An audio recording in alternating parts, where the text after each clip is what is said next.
Bueno, kaixo, Gabon. Hasiko gera. Bueno, ezagutzen zute Vilma Koko psikoanalista, ezaguna da gure artean, zeren ja bizpahiru urten egonda hemen hitzaldiak ematen.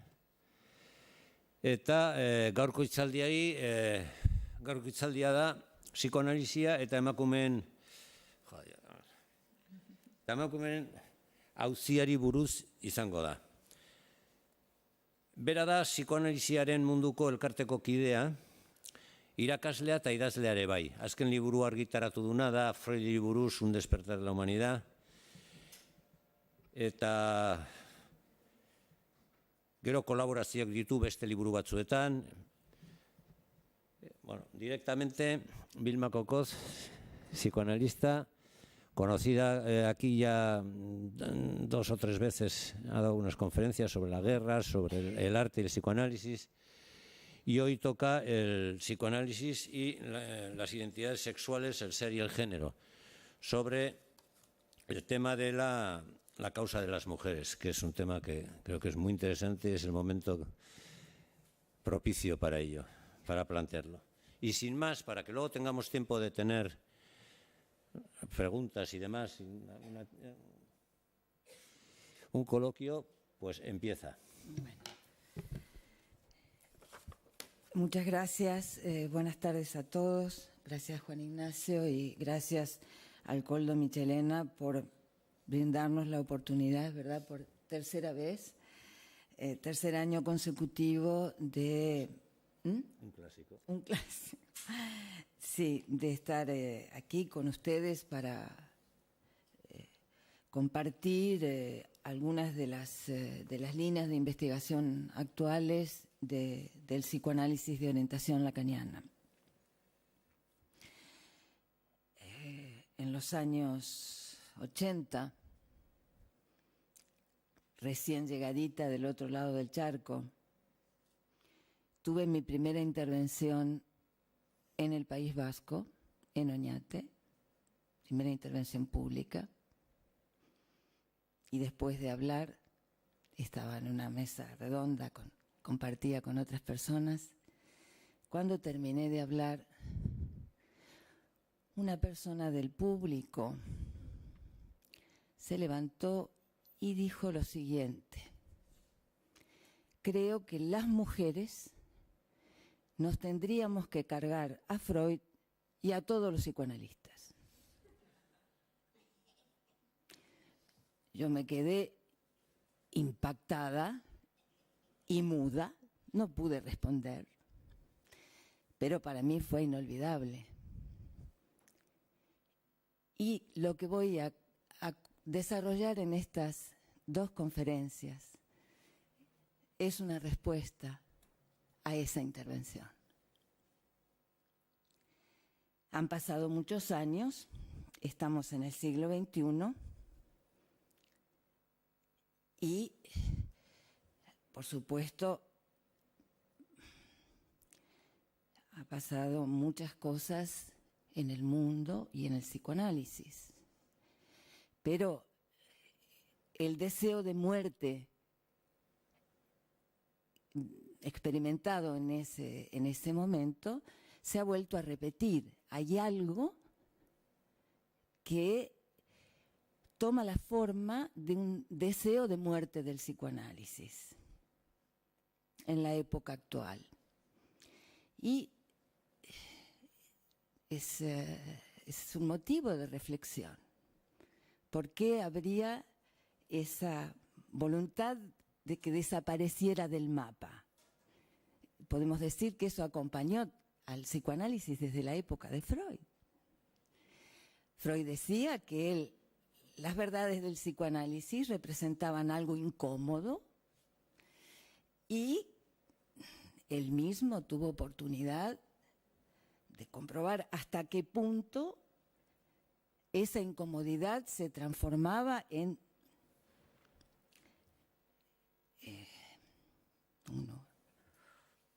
acciones en contra del movimiento analítico y de la práctica del psicoanálisis. Esas razones, por supuesto, hoy en día son diferentes de la época de Freud, pero hay algo en común y es este aspecto de verdad incómoda.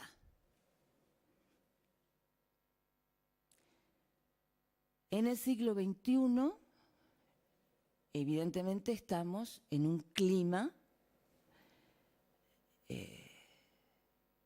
muy próximo a ciertas cuestiones, por supuesto, desarrolladas por Freud, y si hoy estamos aquí, en gran parte tiene que ver con que ha existido el psicoanálisis.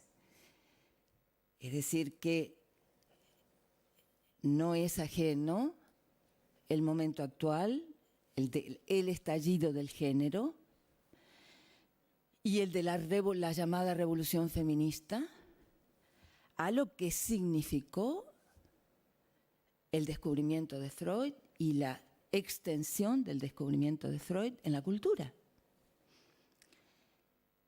Hoy en día se habla de que, por lo menos en este país, hay 37 identidades de género reconocidas, 10 orientaciones sexuales. Se habla de que estamos ya en la cuarta ola del feminismo. Si la primera ola tuvo que ver con el final del siglo XIX, por supuesto, y el compromiso de las mujeres en la conquista de la igualdad, por ejemplo, el derecho a voto, que fue una de las grandes conquistas de la primera ola feminista. Felizmente hay traducciones, se están recuperando textos que son fundamentales para comprender nuestra historia, la historia de las mujeres y la historia de Occidente. En concreto, la primera ola dio mujeres de la talla de Rosa de Luxemburgo, de Emma Goldman, que por cierto viajó de Estados Unidos siendo rusa, exiliada en Estados Unidos, viajó a Europa para formarse con Freud, para escuchar a Freud. Y era una feminista convencida que, por ejemplo, decidió que no iba a tener hijos, que su lugar como mujer no significaba convertirse en madre, y mantuvo esa posición hasta el final. En la próxima charla voy a revisar un poco más detenidamente este aspecto de Emma Goldman. En la segunda ola del feminismo fue la ola de la emancipación y de la libertad sexual, que tuvo diferencias importantes en Estados Unidos y en Europa. La tercera, que es en parte lo que estamos viviendo y a la vez ya hacia un cuarto momento, es la conquista de la paridad. Voy a empezar con una crítica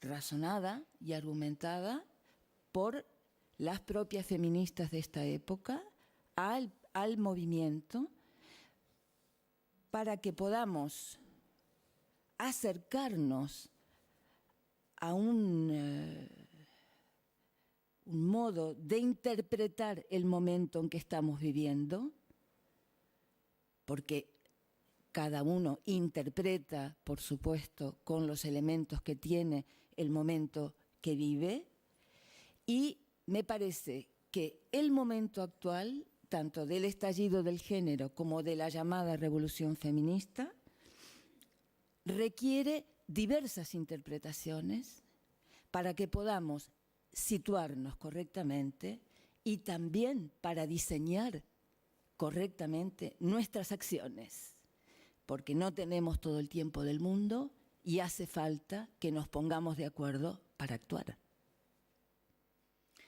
Voy a empezar por Jessa Crispin, que es una feminista convencida que ha publicado un texto que se llama ¿Por qué no soy feminista? Un manifiesto feminista. Ella critica el universal feminista, diciendo que un universal, así, todas las mujeres, todos feministas, un universal tan amplio que no tenga matices, se convierte en inocuo y en banal, en inoperante. No entraña, la cito, ninguna reflexión, ninguna incomodidad, ningún cambio real. Dice, se trata de un feminismo universal que solo fanáticos religiosos y misóginos acérrimos se atreven a discrepar. Es decir, es un estado de todos políticamente correctos, todo el mundo feminista. Pero lo que ella, el punto donde ella,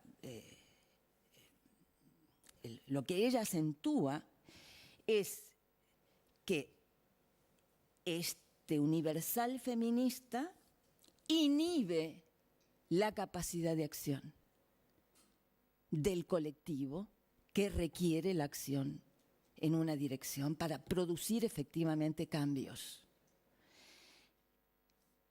Su crítica es muy argumentada y muy fina. Dice, el feminismo actual es disneyficado, es un producto disneyficado e insustancial. Se ha convertido en un nuevo método de autoayuda. El llamado empoderamiento, la cito, es un factor ansiógeno que cultiva la mentalidad de la comparación constante. Frente a esta situación, que resumo este aspecto porque es el que me parece muy importante. A partir de aquí, evidentemente, en el libro hay un desarrollo muy extenso de estos puntos, ¿no? Pero ella reclama un feminismo verdadero. ¿No le parece que este producto sea verdadero y, por lo tanto, pueda generar una capacidad de acción comparable a las que se produjeron en la primera y segunda ola del feminismo, donde los colectivos de mujeres se organizaron y obtuvieron muchos cambios fundamentales y reales en favor de la mujer y de la convivencia? Ella reclama un feminismo verdadero. No dice que se trataría de conseguir una auténtica filosofía feminista. No nos dice exactamente en qué consistiría, pero que sería un cambio total del orden actual. Me interesa el término verdadero, porque la verdad es, la operación verdad, es lo que caracteriza el gesto inaugural de Freud. Freud toma muy en serio la verdad y, como dice Lacan, no hay nadie a quien la verdad no le incumba personalmente. Incluso en la época actual, que se habla de la posverdad, es decir, del cinismo generalizado, hace falta que nosotros tengamos una idea de qué entendemos por verdad y por lo tanto, cómo la vamos a defender, en nombre de qué. El gesto inaugural de Freud, según Jacqueline Miller, leyendo a Lacan, rehúsa el ejercicio del poder. Si hay algo que a Freud le impactó en el tratamiento que se hacía por parte de los neurólogos y psiquiatras de las histéricas, era que las intentaban dominar por la fuerza, que intentaban que resignaran sus síntomas porque consideraban que eran síntomas falsos y que mentían, que era una teatralización. Y Freud dice de sus clases, las clases que asistió de Charcot en París, que lo que más le impresionaba era cómo el médico se dirigía a las pacientes y le decía, vous, contrasugestionné. Como usted se está contrasugestionando. Es como pedirle, déjeme sugestionarla a mi gusto. Y fue esta experiencia la que a Freud lo apartó de la hipnosis. Él quería que la persona que trataba, la que tenía enfrente, la que se ponía en sus manos, participara activamente de su curación. Estuviera presente en aquello de lo que se estaba tratando. Y por eso se dedicó a escuchar a estas mujeres que presentaban la verdad de su sufrimiento de una manera enigmática, porque eran síntomas que no respondían a una causalidad orgánica. Dice Lacan, Freud desarrolló su descubrimiento en una época que él denomina del contexto ibseniano del descubrimiento de Freud. Porque fueron las mujeres, los personajes de Ibsen, evidentemente Nora, la más famosa, la que reclama la libertad, la que plantea que la mujer puede querer algo más que los hijos y el marido, la que reclama, demanda un lugar nuevo, un lugar distinto. Y dice Lacan, se puso en juego a través de la demanda de las mujeres, de la demanda femenina, la dimensión ética de la sexualidad. Era la primera vez que esto ocurría. Es decir, que una persona se declaraba su sexo y declaraba tener derechos y poder sostener una opción ética distinta a la que se le planteaba hasta el momento. Y Freud empezó a escuchar durante tiempo esto. Las escuchó y a partir de lo que él leyó en esa demanda, en la demanda de las mujeres, descubrió la determinación inconsciente. Dice Éric Laurent que en el finales del siglo XIX había también un anticlericalismo muy notable y por eso había algunos médicos que les indicaban una buena dosis de genitalidad y de sexualidad, de una dosis de actos sexuales para que las histéricas se curaran. No fue esa la opción de Freud. No fue decirles que estaban insatisfechas. Se interesó por tratar de entender por qué estaban insatisfechas. ¿Qué les había pasado? ¿Cuál había sido exactamente su vida?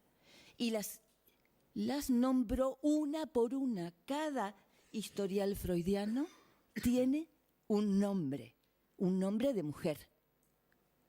Amy, Lucy, Anao, Dora, son mujeres una por una. Y eso tiene su importancia, porque el psicoanálisis surge como una terapéutica a través de las palabras, pero también surge como un nuevo discurso sobre el malestar y el sufrimiento humano. Y Freud no lo plantea como un manual solo para entendidos. No, él empieza a escribir y a contar sus hallazgos, y escribe la interpretación de los sueños, y anima a las personas a que se interesen por su propio inconsciente, porque ahí radica en su propio inconsciente, ahí está, aunque no lo sepa, el saber más precioso que tiene sobre sí mismo, pero que ha olvidado o que no lo tiene a su disposición. Y el psicoanálisis finalmente es eso, es a través de la palabra poder acceder al saber que tenemos que no, sobre nosotros mismos, del que no tenemos disposición. Por eso se trata de que la persona que lo hace esté realmente consciente y de que el analista suspenda cualquier intención de poder sobre el paciente. Dice Freud, son sus palabras tal cual, rehusamos decididamente a adueñarnos del paciente que se pone en nuestras manos y formarle con orgullo creador a nuestra imagen y semejanza.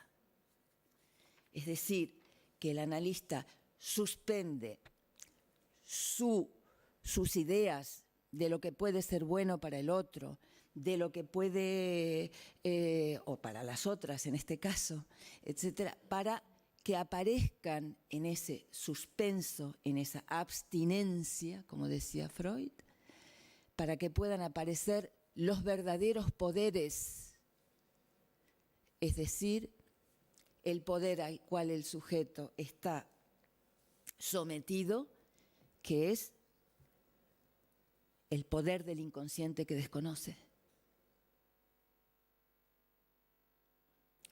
En la época entre guerras, la comunidad psicoanalítica, no solamente entre guerras, no hay más que ir a unas jornadas de psicoanálisis para verificarlo, es una comunidad muy feminizada.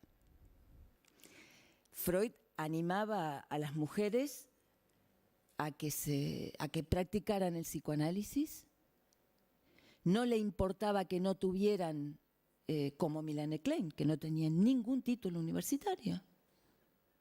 Es decir, que la formación analítica no pasaba por la conquista de un título. La formación analítica pasa, es muy exigente, eso también es cierto, pero pasa por el análisis personal y por formarse para poder mantener el principio ético de la abstinencia del poder. La acción analítica consiste fundamentalmente en eso, en abstenerse del poder. Las mujeres en la época de entreguerras, no solamente las mujeres analistas se instalaron como profesionales, sino que participaban en la educación, en la planificación familiar, en la atención a los desfavorecidos. O sea, el psicoanálisis en la época de entreguerras, tanto en Berlín como en Viena, se diseminó por la ciudad y era tenido en cuenta en todos los aspectos que tuvieran que ver con la formación de los niños, con los adolescentes, con lo que era el cuidado, digamos, de la humanidad y también de los enfermos mentales. Hace poco se han publicado, por fin, los registros del Instituto de Berlín, los registros clínicos, la cantidad de gente que acudía a ese centro, neuróticos, psicóticos, enfermos de todo tipo, para recibir una atención gratuita, como era la que se dispensaba siguiendo el deseo de Freud, de que el psicoanálisis no se convirtiera solamente en una cuestión de la burguesía que lo pudiera pagar, Y eso se lo dijo a los representantes de los estados en guerra cuando se presentaron en el Congreso de Psicoanálisis de Budapest. Hoy en día leemos, siempre hay una novedad de este tipo. Parece que en Noruega por fin han descubierto que la esquizofrenia no se cura con pastillas, sobre todo cuando el paciente rechaza esa intervención. A pedido de los familiares y de los afectados, en Noruega se ha abierto el primer hospital que dice fuera claramente primer hospital psiquiátrico sin fármacos. Han descubierto el valor de la palabra en la cura de las enfermedades mentales y del sufrimiento subjetivo que Freud empezó a difundir en el final del siglo XIX, principios del XX. Más de un siglo de psicoanálisis despreciado por los psiquiatras, porque las asociaciones de padres y afectados consiguieron esta iniciativa del gobierno de Noruega, pero no pensarán que los médicos estaban contentos. Los médicos rechazaban esa moción, pero el gobierno siguió adelante. Cuando nosotros nos interesamos por la historia y vemos que, por ejemplo, en la misma época de Freud, uno de los jefazos de psiquiatría, de los figurones de psiquiatría de Viena, Wagner Juareg, consideró que el psicoanálisis era muy largo y muy costoso, que había que hacer algo rápido. Y probó que a los pacientes esquizofrénicos que se les contagiaba de malaria, se interrumpían los síntomas esquizofrénicos y se lo llamó malanioterapia. ¿Por qué? Porque la fiebre inhibía las alucinaciones y los delirios. Y lo único que importaba era que el paciente no moleste y que vuelva al redil. Y ese ha sido el objetivo de la psiquiatría siempre, sobre todo hoy en día, y ahí las mujeres vamos a tener mucho que decir. Hoy en día, en donde la psiquiatría ha perdido total conexión con la psiquiatría clásica, son expendedores, en general, expendedores de recetas, y no tiemblan en medicar con antidepresivos a personas de 18 años que están empezando a vivir, y ni decir neurolépticos. Y a pesar de que dicen el fracaso estrepitoso de los neurolépticos en el tratamiento de la psicosis, lo siguen mandando. Y hoy en día, dicho por un psiquiatra, un diagnóstico de esquizofrenia es una sentencia de muerte. ¿Por qué? Porque está contemplado que hay muchos que se suicidan, y si es estadístico, bueno, ¿qué le vamos a hacer? Es decir, la situación del enfermo mental es tan grave hoy como antes, con la diferencia de que a lo mejor con estas iniciativas como la de Noruega, algunas almas empiezan a interesarse y a sensibilizarse, porque solamente las familias del enfermo mental y su propia experiencia saben lo que significa ese sufrimiento, que en general es silenciado, a no ser que haya un pasaje al acto que lo convierte en una noticia. Pero la esquizofrenia, a Wagner Juareg le dieron el premio Nobel por la cura de la esquizofrenia con el virus de la malaria. Y a otro psiquiatra, posteriormente, también le dieron el premio Nobel porque descubrió que la esquizofrenia se podía tratar con una medicación antiepiléptica, o sea, una medicación que provocaba ataques epilépticos, porque los ataques epilépticos, una sustancia que se llamaba coriazol, eran tan potentes que el esquizofrénico después de ese ataque se tranquilizaba. Ni que decir el éxito del electroshock, que fue en la misma línea. Entonces, es interesante saberlo, saber cuáles son los caminos que ha seguido la psiquiatría para saber también qué opciones existen hoy de reacción. Por ejemplo, el TDAH, el diagnóstico de trastorno del déficit de atención e hiperactividad. Su inventor, Leo Eisenberg, declaró públicamente antes de morir que era un diagnóstico inventado, diseñado para la venta de fármacos. Un fármaco, que es el metafenilnato, la sustancia, es una sustancia de la familia de las anfetaminas. En Estados Unidos el uso de esta sustancia fue muy controvertido porque desde los 2 años y medio tenemos niños medicados con esto y sin saber las consecuencias que va a tener en el futuro. En Europa la inclusión de este diagnóstico, que por supuesto vino a través del DSM, que es la Biblia de la psiquiatría, y el diagnóstico lo hacen ya los maestros.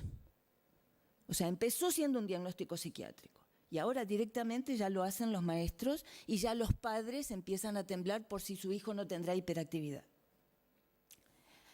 Bien, existe otra manera de tratar los síntomas de los niños, de los esquizofrénicos, de las mujeres. No como un déficit, como un trastorno molesto que hay que quitarlo rápidamente de encima. Existe un tratamiento a través de la palabra que incluye la dimensión personal, subjetiva, por supuesto, y también la dimensión social, porque no somos amebas, estamos en relación a los otros. Y los síntomas actuales, que por cierto son diferentes de los de la época de Freud, y hoy en día el psicoanálisis tampoco se practica como la época de Freud, evidentemente, pero seguimos siendo freudianos en el sentido en que los fundamentos de nuestra práctica es freudiana, porque reconocemos la existencia del inconsciente. O sea, hay toda una dimensión de lo que nosotros creemos que son nuestros pensamientos, nuestra manera de actuar, que en realidad la hemos recibido de otros y la recibimos y muchas veces repetimos. Pasa mucho esto con ciertas consignas feministas, que se convierten en consignas que todo el mundo repite y no ha reflexionado un minuto en por qué se dice tal o cual cosa. Y es importante que en ese trabajo sobre los síntomas la persona capte hasta qué punto puede llegar a alienarse en pensamientos ajenos. Por supuesto los de su familia, a favor o en contra. Y después, más allá y más allá. El psicoanálisis es una manera de despertar, de dejar de estar adormilado por las consignas y por lo que nos cuentan. Decir, bueno, a ver, ¿qué es esto del feminismo? ¿Qué es esto qué piden las mujeres? ¿Qué quieren ahora? Y desde ese punto de vista, la cuestión del género se incluye en el psicoanálisis, por supuesto, de una manera particular, porque el género en general se entiende desde las perspectivas sociológicas o políticas como la dimensión social de la sexualidad. En el psicoanálisis el género es tratado de una manera singular, porque el género surge de una complicada investigación personal que se inicia en la infancia y que Freud lo dice claramente, intereses prácticos, no solo teóricos, ponen en marcha la investigación sexual infantil. Es la primera investigación que el sujeto realiza a solas. Es una investigación clandestina y va descifrando lo que encuentra en el género de quienes le rodean. Es decir, el género es un producto de la interpretación. El género se interpreta. Y en el discurso analítico esa interpretación es, por supuesto, muy particular. No existe una identidad conquistada de manera autogestionada, porque no existe sujeto sin otro, estamos en una constante dialéctica con el otro. Y, sobre todo en la formación infantil, esa dialéctica con el otro, en donde el niño va escrutando quién tiene, a ver cómo se están jugando las relaciones, quién decide, cómo se vive la sexualidad, etc. Dice Freud, es la primera actividad mental independiente. Es la primera cosa que separa al niño de la autoridad de los mayores. Por eso la hace, en general, en silencio. Y cuando pregunta, cavila. Se lo muestra serio y está cavilando y tratando de entender, porque la sexualidad humana tiene esencialmente algo difícil e imposible de entender. Porque la sexualidad humana no es natural como los animales. La sexualidad humana pasa a través de las palabras, de lo que se dice, de lo que no se dice, de lo que se interpreta, de cómo se interpreta. Y en ese momento donde el niño inicia su actividad sexual infantil, se queda con sus creencias, se forma unas teorías, como dice Freud, teorías sexuales infantiles, y más o menos funciona con eso hasta la llegada de la pubertad. Por eso, la primera contribución de Freud, los 3 ensayos para una teoría sexual, son 3 bloques. El primero, la despatologización de la homosexualidad humana. Fin. Es una toma de posición ética de Freud respecto a la homosexualidad, 1905. Segundo ensayo, la tesis sobre la sexualidad infantil. Freud demuestra que el niño no es ajeno a la sexualidad, que tiene experiencias de satisfacción, vinculadas, por supuesto, a su cuerpo, vinculadas a su situación. No son exactamente genitales, pero son experiencias de satisfacción que tienen que ver con todas sus funciones vitales, porque todas las funciones vitales tienen que ver con el otro. Y entonces ahí se va formando toda una dialéctica y de oposición y de conceder, y, en fin, todo lo que es la complejidad de una relación humana. El tercer apartado, el tercer ensayo, se llama la metamorfosis de la pubertad, en donde las identificaciones, puesto que la identidad no se puede hablar de identidad si tenemos en cuenta que la sensación de ser alguien, de ser reconocido por el otro, tiene que ver eso con una identificación, con lo que viene del otro, con lo que se acepta, con lo que se le dice, con aceptar que se le nombre tal, no aceptar otra cosa, en fin, que es el juego de identificaciones o rechazo de las identificaciones que se produce en en la historia infantil. Y más o menos hay una estabilidad hasta que la pubertad conmueve esa identificación y se tiene que producir un nuevo orden en donde al final de la adolescencia el sujeto pueda declararse: soy hombre, soy mujer y ahora soy bisexual, soy heterosexual, soy intersexual, soy metrosexual. En fin, las 37 identidades que se pueden declarar en Tinder. Pero no vamos a pensar que es una época fácil.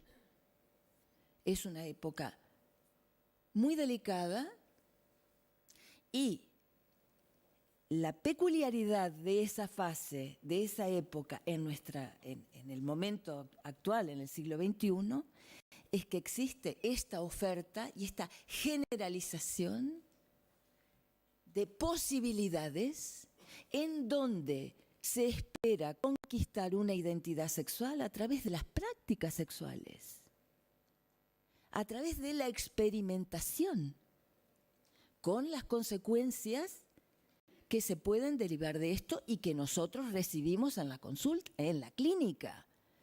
Porque aquí estamos ante discursos que promueven la libertad, las posibilidades de elección, la tolerancia de todo, pero luego existen consecuencias subjetivas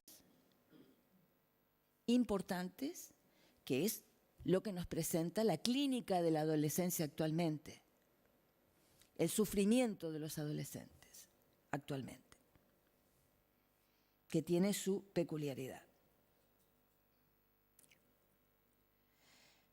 Para Freud, contrariamente a lo que dicen algunas malas lenguas, la diferencia feminidad, masculinidad, era en realidad una cuestión de, lo tradujo, él decía, existe una sola libido y existe fines activos o fines pasivos, pero hace falta una gran actividad para obtener un fin pasivo. Se refería a la posición pasiva, entre comillas, de la mujer. Pero si hay algo en lo que insistió siempre es que era insuficiente y que la mujer desplegaba una gran actividad en otros sectores que no eran el sexual y el hombre hacía falta que aceptara una buena dosis de pasividad para poder formar colectividad y someterse a otros, etc. Es decir, que él postulaba una especie de bisexualidad constitucional. Y decía que la elección del sexo finalmente no es evidentemente un producto de una deliberación, de un juicio. Decía, la elección sexual es el producto de una limitación. Y tampoco es eterna. Hay momentos en donde prima más una cosa que otra. En los años 20, Freud avanza sobre el problema de la sexualidad femenina, sobre todo cuando analiza a la joven homosexual, que la analiza poco tiempo.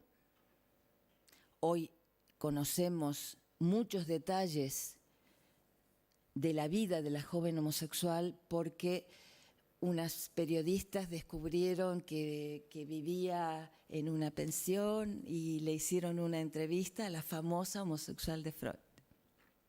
Y tenemos muchos datos sobre ella a partir de ese libro. Freud dice en ese texto claramente que jamás pensó en que iba a tratar la joven homosexual para cambiarle su orientación sexual. Porque además la chica se lo dejó claro enseguida. Si usted cree que yo voy a cambiar, de ninguna manera le le comentó que para ella era la única forma de amor posible, etcétera, y que si venía a ver a Freud era para no hacer sufrir a sus padres. Bueno, lo esencial para este problema. Freud dice, evidentemente nunca un psicoanalista va a tomar una demanda así. Nunca va a tomar como demanda el cambio de una orientación sexual, y menos a pedido de los padres. Pero se tomó un tiempo porque lo que sí interesa, dice Freud, es que alguien sepa cuáles han sido las razones de su elección. Dice, hay que ver la cantidad de cosas que pueden pasar en la vida de alguien, incluso en su vida erótica, la pérdida de un ser querido, de una relación que aparentemente no produjo consecuencias, el aborto, un aborto realizado con convicción y sin ningún aparente sentido de culpa, la elección de un partener sexual, y el otro ejemplo que da es la misoginia. Es decir, que a Freud le parece que entre los muchos beneficios del análisis está el enterarse una persona por qué es misógino. ¿Qué ha pasado en su vida que ha llegado a odiar a las mujeres? En los años 30, los destinos de la feminidad se le aparecen a Freud como tres posibles. Se abre un capítulo que él mismo dice, esta es una zona oscura, aquí hay mucho que investigar, no sabemos muy bien qué es la mujer, ni desde el punto de vista biológico, ni tampoco del psicológico, hay que explorar. Descubrió que había toda una fase en la formación de las mujeres, de la niña, que iba más allá del Edipo y que no tenía que ver con el padre, que tenía que ver con la relación con la madre. Y entonces propuso 3 destinos para la formación de las identificaciones o para el destino, para el camino sexual de las niñas. 1, el abandono de la sexualidad. El segundo, el complejo de masculinidad, querer ser un hombre y resistir hasta el final con eso, sin ningún juicio moral, por supuesto. Y el tercero, el laborioso camino hacia la feminidad.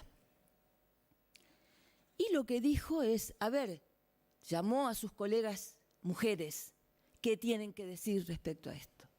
¿Qué descubren ustedes? ¿Cuáles son sus aportes clínicos? Y dejó consignado, una por una, las mujeres que dijeron algo a su demanda. Pero este debate tan interesante de los años 30 quedó cerrado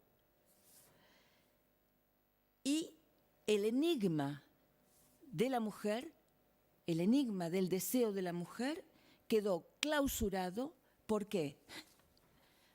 Porque vino potentemente el deseo de muerte del psicoanálisis en manos de los nazis, que eliminaron la lengua freudiana del mapa, evidentemente no solamente en Alemania, y los psicoanalistas se tuvieron que refugiar al precio, muchas veces, de renunciar a los principios analíticos y convertir el psicoanálisis en una terapia a gusto del amo, hasta que llegó Lacan y volvió a abrir ese debate, felizmente. Virginie Despentes, de Panto, autora feminista de la teoría King Kong, dice claramente 2 cosas. Todo lo que soy se lo debo a mi posición viril. sin ningún problema. Es decir, que ha adoptado una posición viril y vaya si le ha traído suerte, claramente.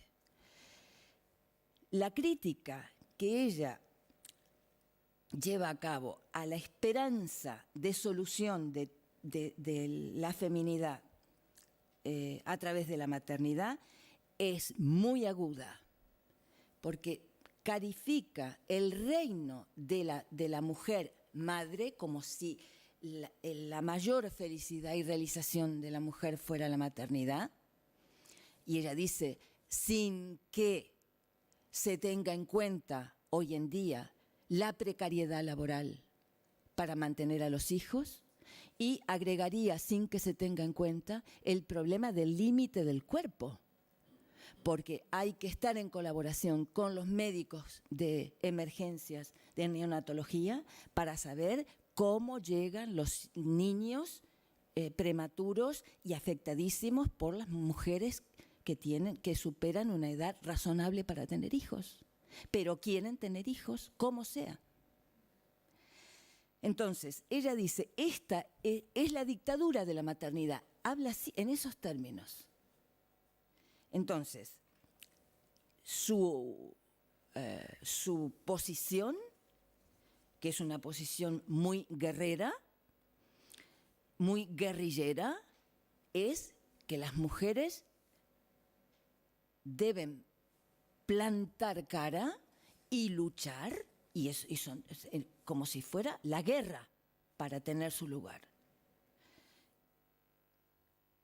Tenemos que preguntarnos, por eso, si todas estas consignas son favorables a el futuro de las jóvenes y de las, por ejemplo, de las jóvenes y de las adolescentes con las que tenemos que vernoslas. Pero, en fin, es un debate que está que tenemos que continuar. Freud, al plantearse los obstáculos que le plantea a una mujer devenir tal, anticipa ya las críticas feministas. Y dice, en un momento muy gracioso, que cada vez que en una reunión de psicoanalistas se tocaba algún tema crítico con el problema, con las mujeres, inmediatamente había la reacción, esos son prejuicios machistas, por parte de las mujeres analistas. O sea, que lo que ocurre hoy está presente desde siempre. Y que él les decía, bueno, usted no se preocupe, en ese aspecto usted es muy masculina, no hay problema. Entonces, que había una tolerancia total para que pudieran ejercer su falicismo y su potencia activa, sobre todo intelectual. A mí me gusta contar que cuando Lu Andrea Salomé, que lamentablemente se ha hecho una película, se supone para presentar su ejemplar lucha por la emancipación femenina, y ponían película de interés para las políticas de género, es lamentable la película que se ha hecho con ella, con una mujer tan extraordinaria que tuvo semejante vida y que a los 25 años llegó a conocer a Freud después de, por supuesto, era especialista en el teatro de Ibsen, había sido amante de Nietzsche y de Rilke, era un personaje extraordinario. Y llegó a la reunión de los miércoles de Freud con sus colegas, y Freud la presentó a sus colegas hombres. Ha llegado la luz. Es decir, que el respeto intelectual de Freud por Lu Andrea Salomé estaba claro desde el principio. Más tarde le derivó su hija, Anna Freud, conocido por todos, que finalmente acabó viviendo con una mujer. Es decir, las malas lenguas que acusan a Freud de heteronormativo y sexista realmente son malas lenguas. No, eso, si se conoce la historia y se conoce la manera en que actuaba Freud y su posición en la vida y en el psicoanálisis, eso no es así. Pero bueno, En este momento tenemos dos movimientos, o el resultado de dos movimientos feministas que vale la pena tener en cuenta para situarnos en el momento actual y en el debate entre el psicoanálisis y el feminismo, que fue la época de los 60-70, es decir, la segunda ola. Después del nazismo, el final de la Segunda Guerra, año 45, en el año 49 Simone de Beauvoir publica El segundo sexo. El segundo sexo está basado en la filosofía de Sartre, que ustedes saben, en términos mínimos, reúne en una dialéctica el ser y la nada. Partiendo la existencia de la nada, el ser, si diseña un proyecto y se dirige a tal, puede llegar a ser, pero primero es la nada. Simone de Beauvoir traslada ese esquema a la mujer y dice: hay que acabar con el mito de la mujer. No existe una feminidad natural, existe lo que ella llama el devenir mujer. O sea, se parte de nada y se puede llegar a ser mujer. Pero ser mujer, no con los mandatos de género, sino que era importante que la mujer pudiera, fue su caso, que decidiera, por ejemplo, no ser madre. Y decidiera tener una pareja basada en la autenticidad total, en la verdad total, como la que pretendía tener con Sartre.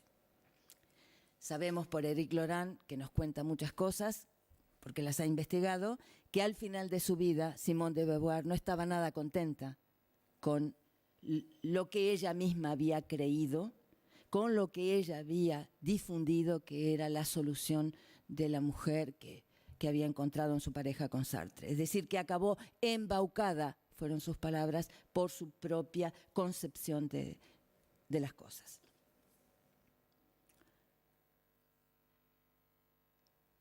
Una de las críticas al psicoanálisis, feroz, se la debemos a Simone de Beauvoir.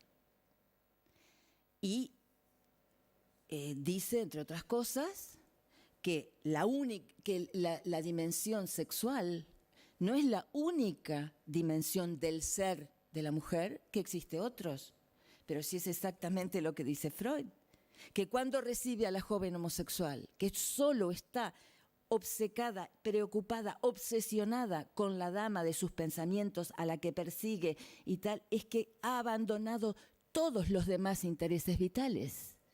Y a Freud le preocupa eso. ¿Qué pasa?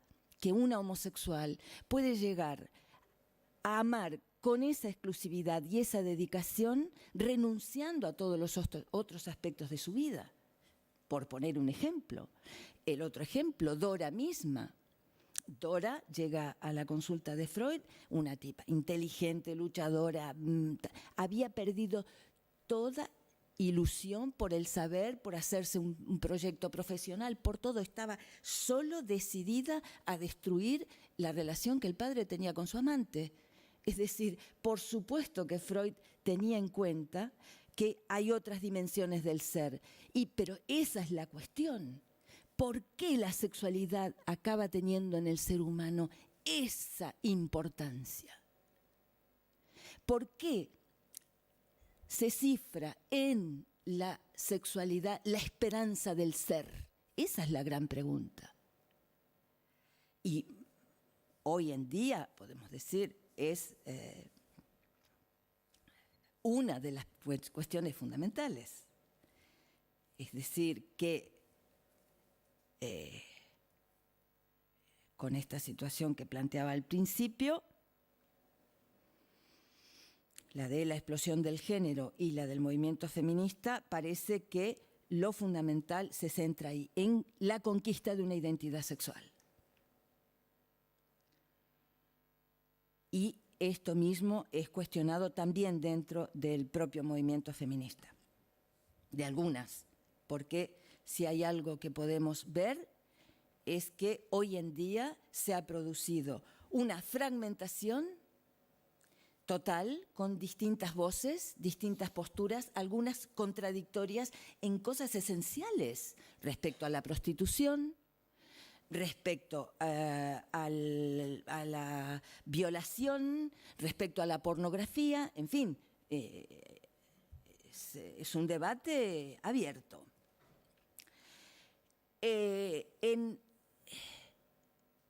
En Europa, mayo del 68, las mujeres toman a Simone de Beauvoir y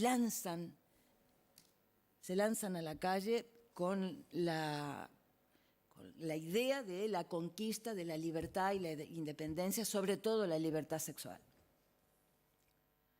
Muchas de ellas se acercan a la escuela de Lacan. Y algunas miembros activas de la escuela de Lacan, con quienes Lacan discute la teoría de Freud, el supuesto falicismo de Freud, y en muchas ocasiones les da la razón. Les da la palabra y les da la razón. Y a partir de ese debate con las mujeres, con la demanda femenina de que Freud no había respondido, él mismo lo había dicho, esto acaba de empezar, pero bueno, a Freud, como a Dios, se le pide que responda de todo. Entonces, que no había respondido, que no había entendido, etc. Y Lacan toma esto y dice, muchos de los reclamos son verdaderos y hay que tenerlos en cuenta, y se inicia la contribución netamente lacaniana al problema de la sexualidad femenina. Ese movimiento, que es un movimiento que participa del pensamiento y de lo que es la ilustración y la crítica en Francia, se traslada a algunas universidades americanas que incorporan cierto Lacan, incorporan cierto Foucault y ponen en marcha los estudios de género. Los estudios de género, la representante más conocida es Judith Butler, que recientemente ha estado en Barcelona y por suerte ha dicho que hay que volver a Freud. Judith Butler ha considerado que el género es algo completamente cultural y que, por lo tanto, cualquiera puede, según su decisión y su elección, llegar a conquistar cualquier identidad sexual. Siguiendo en esa línea, pero en un punto mucho más radical, Mónica Wittig habla de que hay que eliminar la diferencia sexual, porque la diferencia sexual ya es opresión. O sea, distinguir hombre-mujer ya es opresivo, es establecer una diferencia y una jerarquía. Y son posiciones a tener en cuenta porque finalmente se convierten algunas en debates universitarios, en grandes elucubraciones sobre lo que es el género, sobre lo que es la sexualidad, etcétera, pero independientemente del día a día de las mujeres y, por supuesto, nada que ver con la clínica. Pero de esos estudios de género en las universidades de Estados Unidos surgió un nuevo feminismo. Y ese feminismo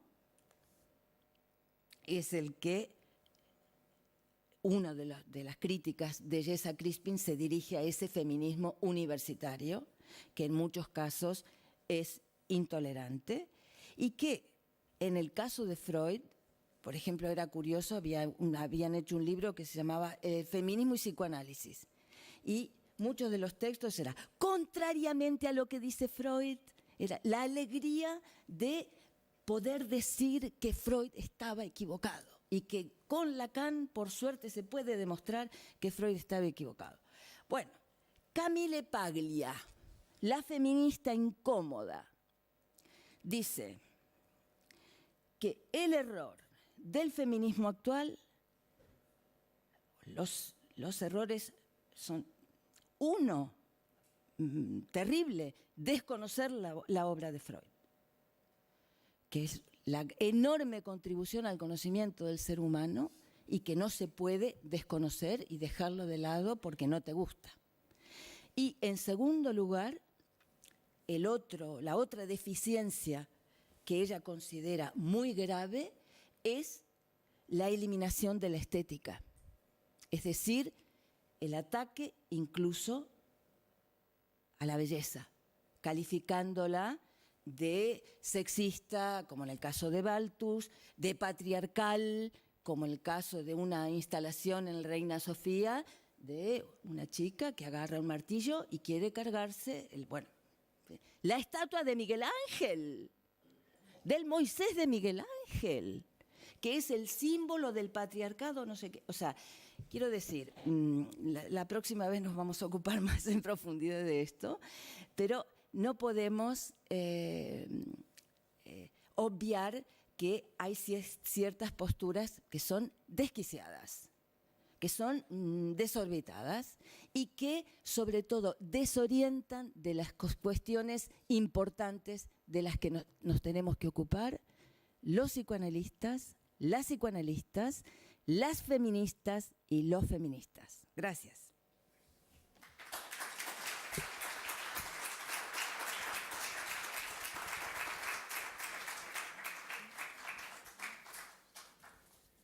Bueno, hay 20 minutos para...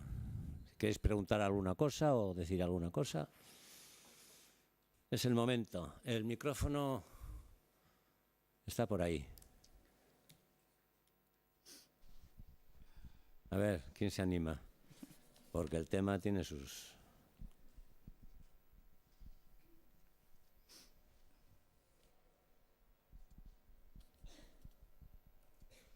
Bueno, yo sí tengo una pregunta porque me tengo que poner las gafas. En el libro que escribió Vilma Kokos sobre Freud, hay un tema que expresa en las primeras líneas y dice así. Lacan lamentaba lo poco que se había progresado en la indagación abierta por el interrogante freudiano ¿qué quiere la mujer?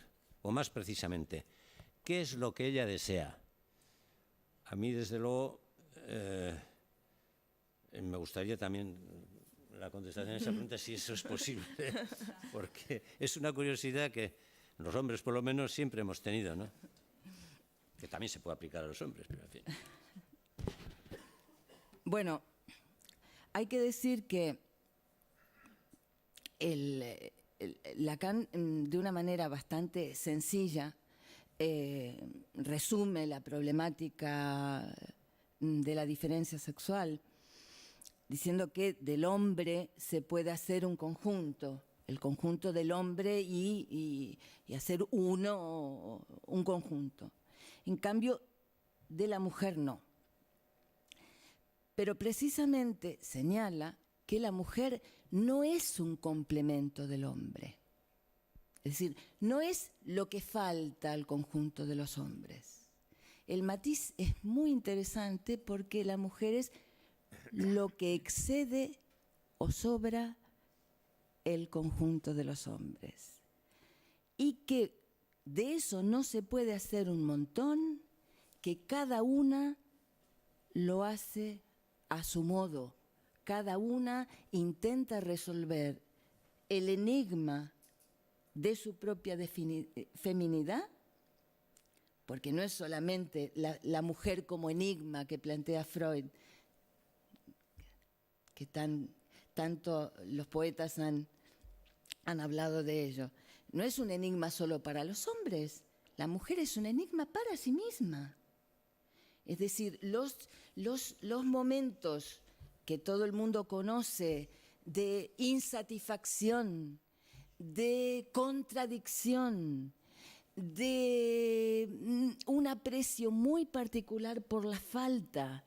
Está todo bien y sin embargo hay algo que podría ser de otra manera.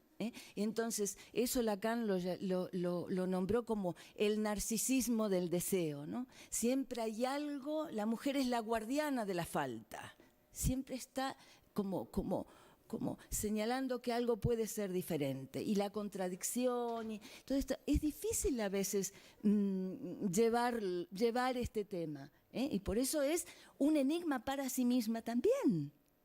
Y se ve en Jessa Crispin, ha escrito un libro fantástico, no de feminismo, sino una especie de autoficción de ella, americana, editora de éxito, tal como es, y hace un viaje iniciático a Europa y se va encontrando con su amante. Y entonces, bueno, en uno de los encuentros dice que estuvo muy bien, que era fantástica, que se vistió muy bien, que a él le gustó, que ella le decía que sí a todo y parecía que la noche iba a ser fantástica, todo muy bien, hasta que él le dijo que se tenía que ir. Y entonces apareció la ira femenina destruyéndolo todo, es decir, ese punto loco, podemos decir, un poco de locura, ese punto es un enigma para la propia mujer. Pero no existe una manera estandarizada de un arreglo para todas. Cada una tiene que buscar la manera de resolver esa propia dualidad que experimenta. Virginie Despentes lo tiene clarísimo, parece que ella no tiene ninguna dualidad, ella es lo que Freud llamaba complejo de masculinidad. O sea, todo lo que soy, lo dice, se lo debo a mi virilidad, no tiene ningún problema. Pero bueno, aún así hay algunos datos en su libro que nos pueden llevar a pensar algo distinto. Pero la pregunta, Lacan corrige a Freud en ese sentido, dice, la pregunta no está bien formulada. ¿Qué quiere la mujer? ¿Qué desea la mujer? Mejor preguntarnos qué quiere una por una en serie, una por una. Y en este sentido,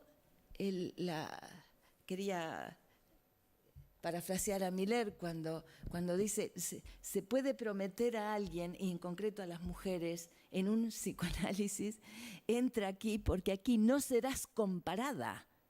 Ese es el axioma del psicoanálisis, es uno por uno. Cada sujeto, cada persona es su historia, su asunto, su conquista de un lugar en el mundo y un lugar y una identificación sexual. Cada uno encontrará su solución. Y me parece que para la mujer el hecho de no serás comparada es algo bien importante, porque hoy en día han surgido nuevos imperativos para las chicas. Por ejemplo, el poliamor. Es decir, ahora muchas chicas dicen que tienen que aceptar el poliamor porque es lo que se lleva, o que tienen que experimentar la bisexualidad porque es lo que se lleva. Y vemos así la idea de que pueden llegar a traicionar a las otras si les gusta demasiado un chico, etc. Tenemos nuevos imperativos sexuales. No es que han desaparecido los mandatos de género, existen ahora otros, los mandatos libertarios, o supuestamente libertarios o individuales.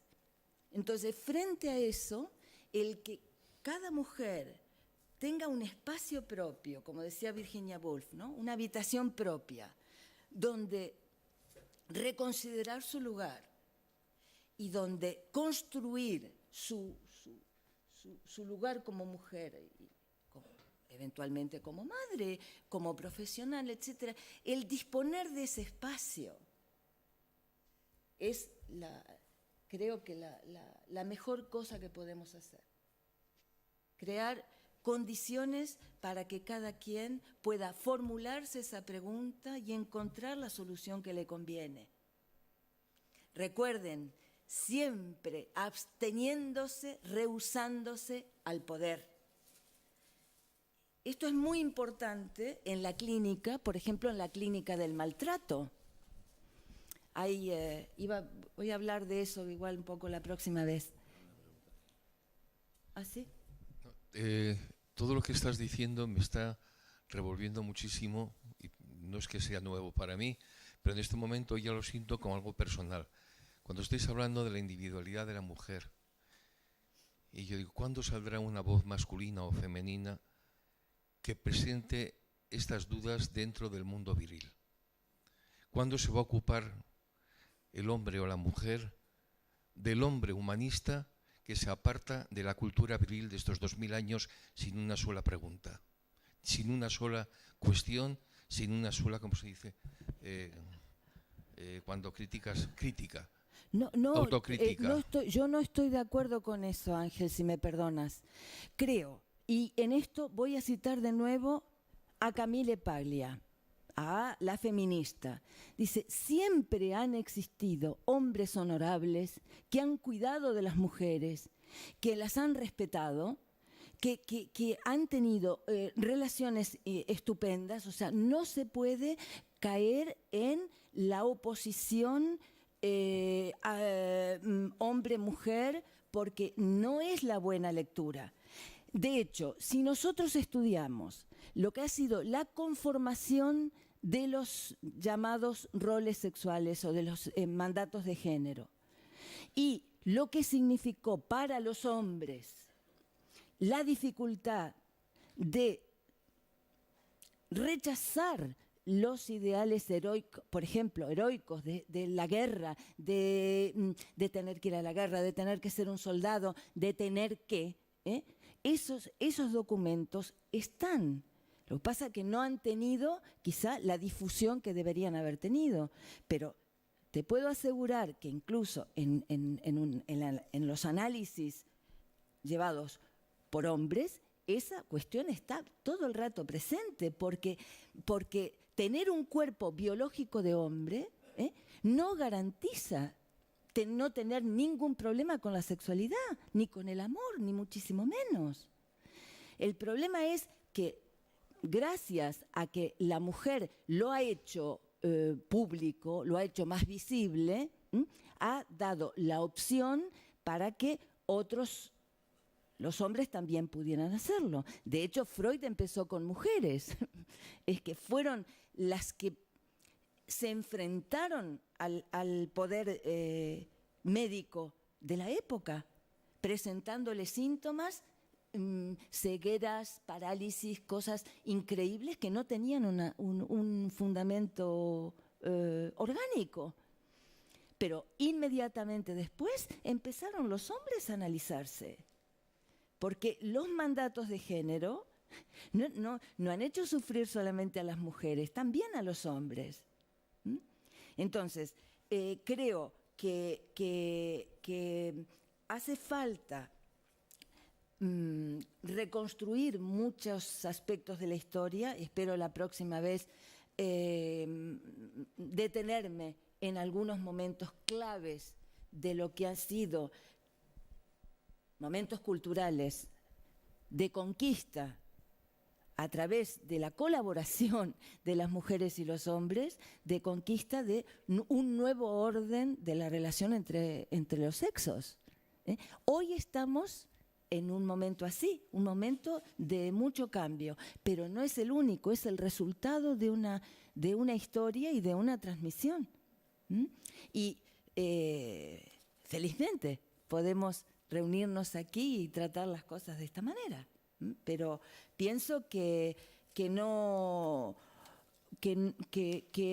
eso, lo que acabo de decir, que hay que matizar muy bien y reconstruir los momentos históricos y el rechazo también por parte de los hombres a lo que se llama el orden patriarcal, etcétera. Pero bueno, la próxima vez me voy a dedicar más a esto. La próxima vez es en abril. Sí. Bueno. ¿Alguien tiene alguna pregunta más? Bueno. ¿Listo? Sí. Vale. Eskerrik asko.